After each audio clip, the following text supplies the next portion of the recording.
नमस्कार, मैं हूं Amod Srivastava. Amazing thought, amazing message, amazing information की दिशा में आज एक कदम और आगे। आज के इस चिंतन का विषय है ओशो वाणी। ओशो रजनीश कहते हैं कि मैं एक अमेरिकी मनोवैज्ञानिक का जीवन पढ़ रहा था। वह पूरब आना चाहता था विपस्सना ध्यान सीखने।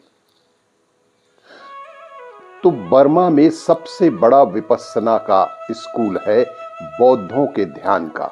तो उसने 3 सप्ताह की छुट्टी निकाली, बड़ी तैयारियां करके रंगून पहुंचा।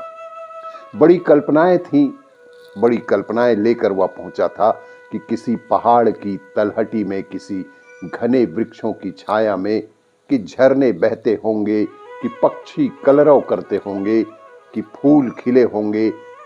स्वात में 3 सप्ताह आनंद से गुजारूंगा। यह न्यूयॉर्क का पागलपन 3 सप्ताह के लिए बड़ा प्रसन्न था, लेकिन जब उसकी टैक्सी जाकर आश्रम के सामने रुकी तो उसने सिर ही पीट लिया। वह रंगून के बीच बाजार में था, मछली बाजार में।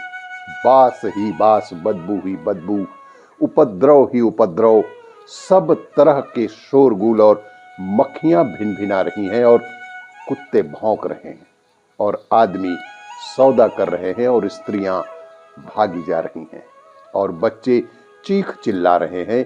यह आश्रम की कोई जगह हो सकती है?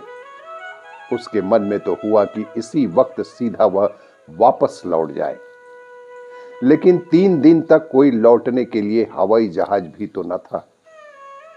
तो उसने सोचा कि अब आ ही गया हूं तो कम से कम इन सद्गुरु के दर्शन तो कर ही लूं। यह किन सद्गुरुओं ने यह आश्रम खोल रखा है? यहां यह कोई जगह है आश्रम खोलने की? भीतर गया तो बड़ा हैरान ही हो गया।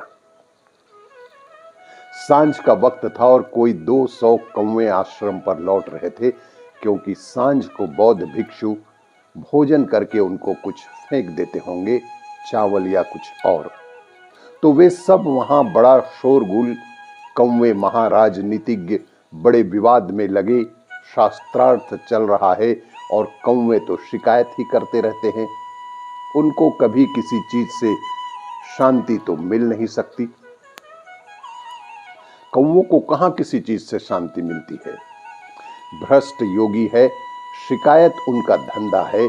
वे एक दूसरे से शिकायत में लगे हुए चीख चित्कार कर हल्ला मचा रहे थे, उसने कहा, और वहीं भिक्षु ध्यान करते हैं। कोई टहल रहा जैसा बौद्ध टहल कर ध्यान करते हैं, कोई वृक्ष के नीचे शांत बैठा ध्यान कर रहा है, कोई तो खड़ा होकर ही एक क्षण देखता रहा। बात कुछ समझ में नहीं आई, बड़ी विरोधाभासी लगी, लेकिन भिक्षुओं के चेहरों पर बड़ी शांति भी तो दिख रही थी, जैसे यह सब कुछ हो ही नहीं रहा है, या जैसे ये कहीं और हैं, किसी और लोक में हैं जहां ये सब खबरें ही नहीं पहुंचती, या पहुंचती भी है तो बनी बनाई, कोई विक्षेप नहीं।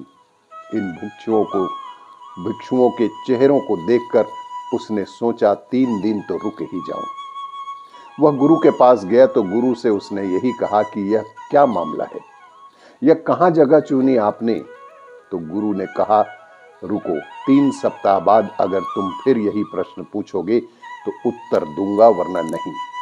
और 3 सप्ताह रुक भी गया। पहले तो 3 दिन के लिए रुका, लेकिन 3 दिन में लगा कि बात में कुछ तो दम है, इनके बात में कुछ तो दम है। 1 सप्ताह रुका।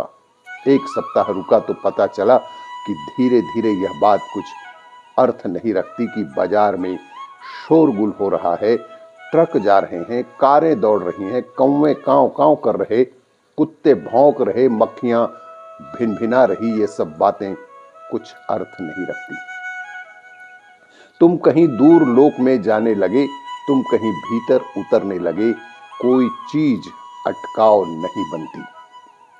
ध्यान में कोई भी चीज अटकाव नहीं बनती, और दूसरे सप्ताह होते होते तो उसे याद ही नहीं रहा तीसरे सप्ताह तो उसे ऐसे लगा कि अगर ये कौवे यहां ना होते, ये कुत्ते यहां ना होते, या बाजार ना होता तो शायद ध्यान हो ही नहीं सकता था, क्योंकि इसके कारण एक पृष्ठभूमि बनी, इसी के कारण एक पृष्ठभूमि बन गई।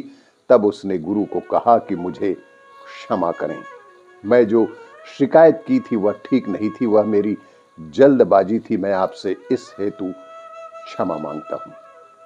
गुरु ने कहा, बहुत सोचकर ही यह आश्रम बनाया है, जानकर ही यहां बनाया है, क्योंकि विपस्सना का प्रयोग ही यही है कि जहां बाधा पड़ रही हो वहां बाधा के प्रति प्रतिक्रिया ना करनी, जहां बाधा पड़ रही हो उस बाधा के प्रति प्रतिक्रिया ना करनी ही तो विपस्सना है। प्रतिक्रिया शून्य हो जाए, चित्त तो शांत हो जाता है, और वही विपस्सना का प्रयोग होता है। आपको यह मेरा वीडियो अच्छा लगे तो लाइक करें, शेयर करें और सब्सक्राइब अवश्य करें। धन्यवाद।